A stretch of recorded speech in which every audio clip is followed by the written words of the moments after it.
Welcome back to my YouTube channel guys. आपका हमारे channel में स्वागत है। तो गाइज आज मैं आपके लिए लेकर आया हूँ कक्षा 10 10th क्लास गणित के मोस्ट इंपोर्टेंट क्वेश्चन, जो कि 27 फरवरी को आपको यहीं से मिलने वाला है। अभी जैसे आपको पता है, आपका 22 फरवरी आपका हिंदी का एग्जाम हुआ है और आपके हिंदी के एग्जाम में आपको बहुत अच्छा पेपर देखने को मिला है और आपको कुछ क्वेश्चन वे भी मिले हैं जो हमने अपनी वीडियो में बताए थे।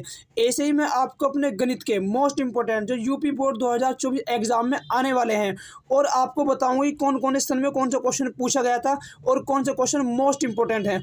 और लास्ट में आपको मैं ये भी बताऊंगा, अगर आपने तैयारी नहीं करी, यानी कि आपने मैथमेटिक्स की स्टार्टिंग से तैयारी नहीं करी, अभी तैयारी कर रहे हैं, तो मैं आपको कुछ इंपॉर्टेंट चैप्टर बताऊंगा जिसमें सबसे ज़्यादा नंबर का पूछा जाता है। तो आप उनको पढ़ लें, उसके बाद भी आप आराम से पास हो सकते हैं। तो सबसे पहले मैं आपको कराने वाला हूँ मोस्ट इंपोर्टेंट क्वेश्चन, साथ साथ आपको एमसीक्यू भी बताऊंगा जो कि आपके नेक्स्ट वीडियो में होंगे। इससे पहले भी मैंने एमसीक्यू डाले हैं, आप जाकर उनको वॉच करो, वीडियो को फुल वॉच करें और इसको भी लास्ट तक जरूर देखना। लास्ट तक आपको पूरे सारे के सारे मोस्ट इंपोर्टेंट क्वेश्चन ही मिलने वाले हैं। तो चलिए बिना देरी के स्टार्ट करते हैं। और अगर आपने चैनल को अब तक सब्सक्राइब नहीं किया, चैनल को सब्सक्राइब कर दीजिए और वीडियो को भी लाइक कर दीजिए, क्योंकि आपको हमारे चैनल पर ऐसे ही क्वेश्चन देखने को मिलेंगे जो कि आपके एग्जाम में पूछे जाते हैं। देखिए सबसे पहले एक क्वेश्चन नंबर जो फर्स्ट, और बता दूं ये क्वेश्चन आपके 2018, 2019 और 2022 में आ चुका है।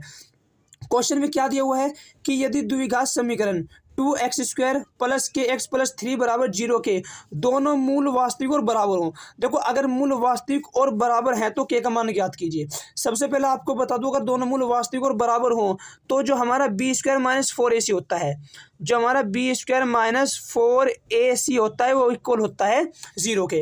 ये किस कंडीशन के लिए है? ये है अगर दोनों मूल वास्तविक और बराबर हो। तो देखिए क्वेश्चन को सोल्व कैसे करेंगे। और आपको बता दूं ये क्वेश्चन आपका 4 नंबर का था। कितने नंबर का? 4 नंबर का। और क्वेश्चन बहुत ही इजी है और ऐसा ही पैटर्न आपके एग्जाम में पूछा जाता है।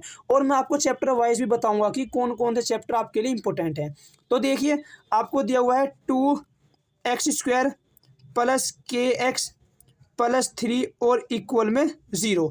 ठीक है, आपको क्या बताना है? आपको इसका अगर यो के का मान बताना है हमें, तो सबसे पहले देखिए वास्तविक और बराबर मूल के लिए सबसे पहले अगर वास्तविक बराबर मूल हो तो आपको बताया b² माइनस 4ac इक्वल 0 का होगा। तो हमें b, a और c का मान चाहिएगा।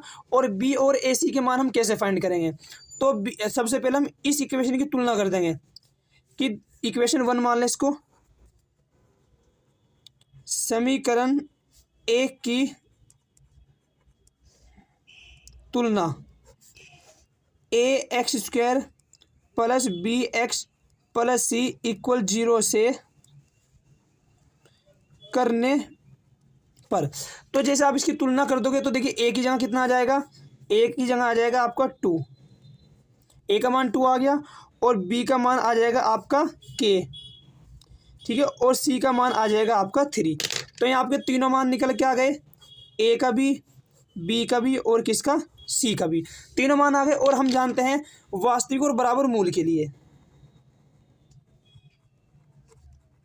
वास्तविक और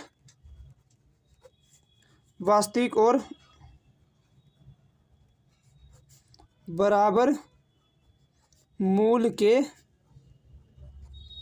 लिए जो आपका b² माइनस 4ac होता है इक्वल किसके होता है? 0 के।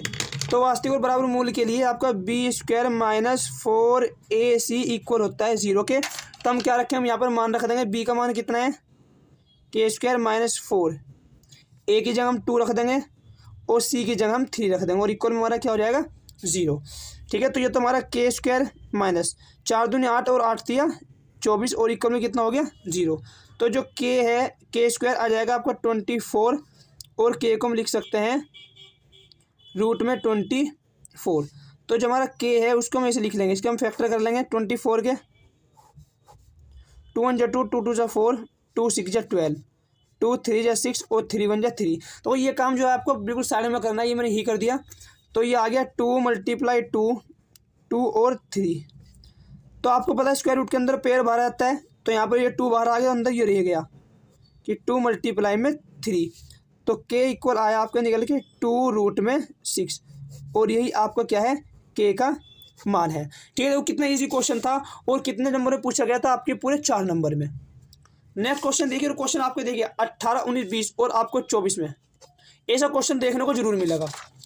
और ये वाला क्वेश्चन देखिए जो कि आपका मोस्ट इम्पोर्टेंट है, क्योंकि यही क्वेश्चन आपके 2023 में पूछा गया था और इससे पहले भी पूछा गया है। तो आप ये ऐसा क्वेश्चन आएगा।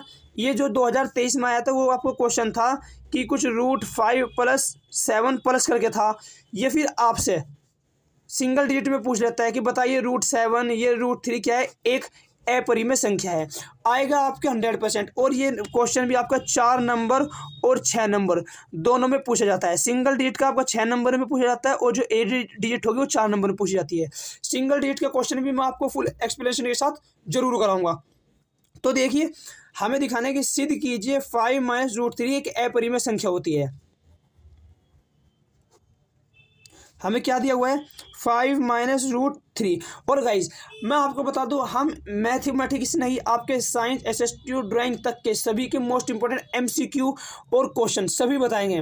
और मैथमेटिक्स की एमसीक्यू भी नेक्स्ट वीडियो होगी, तो आप चैनल को सब्सक्राइब जरूर करें, क्योंकि हम सभी वे क्वेश्चन बताते हैं जो आपके प्रीवियस पेपर से रिलेटेड होते हैं। क्योंकि आपको पता है पेपर में मोस्टली करके आपके प्रीवियस क्वेश्चन से रिलेटेड ही पूछा जाता है और आपको कुछ तो सेम यही क्वेश्चन बिल्कुल वहाँ पर मिलने वाले हैं। अगर आपने ये कर लिए तो आपको ऐसा लगा कि पेपर आप घर ही बैठ कर दे रहे हैं। तो देखिए उसने कहा कि दिखाइए कि ये एक अपरिमेय संख्या है। हमें पता है कि ये एक अपरिमेय संख्या है कि कभी हम परिमेय और अपरिमेय को माइनस ये प्लस करते हैं तो वो एक अपरिमेय संख्या ही होती है, पर हमें ये सिद्ध करके दिखाना है। तो हम क्या करेंगे, इसकी एक स्ट्रेटेजी होती है, हम इसको मानकर चलेंगे कि माना 5 - √3 एक परिमेय संख्या है। देखो अगर हमने इसको परिमेय संख्या मान लिया तो परिमेय संख्या उसको बोलते हैं जिसे हम P/Q की फॉर्म में लिख सकते हैं। तो 5 - √3 इक्वल किसको हो जाएगा P/Q। बट हम इसको कब लिख सकते हैं, इसकी एक कंडीशन होती है जो आपका P/Q होता है।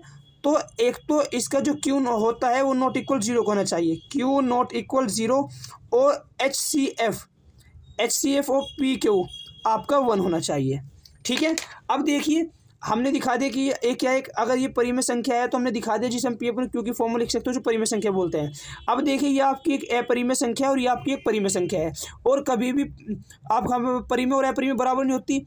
तो हम क्या करेंगे, हम जो परिमेय संख्या है उसको परिमेय वाले के साथ ले जाएंगे और अपरिमेय को ऐसे ही रखेंगे, या फिर हम अपरिमेय को परे ले जाएंगे और इसको इधर ले आएंगे।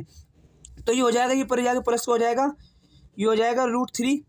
ठीक है, और जैसे ही आपका ये इधर आएगा तो ये हो जाएगा इक्वल में 5 - P/Q। अब देखिए ये एक अपरिमेय संख्या और ये क्या है आपकी, ये परिमेय संख्या है। और कभी भी एक परिमेय और अपरिमेय संख्या बराबर नहीं होती। क्या होता है कि कभी भी परिमेय और अपरिमेय बराबर नहीं होती। ठीक है, तो जो आपका √3 नॉट इक्वल होगा 5 - P/Q के। तो हम क्या बोल देंगे कि जो 5 √3 है वो क्या है, एक अपरिमेय संख्या है। हम लिखेंगे हम जानते हैं। और गाइस आपको बिल्कुल सेम ऐसे ही करना पड़ेगा जब भी आपको पूरे 4 नंबर मिलेंगे। हम जानते हैं कभी भी परिमेय और अपरिमेय संख्या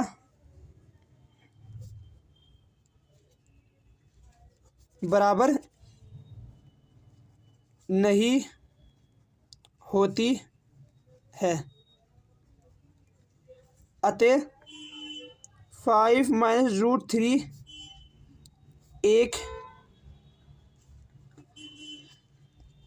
अपरिमेय संख्या है।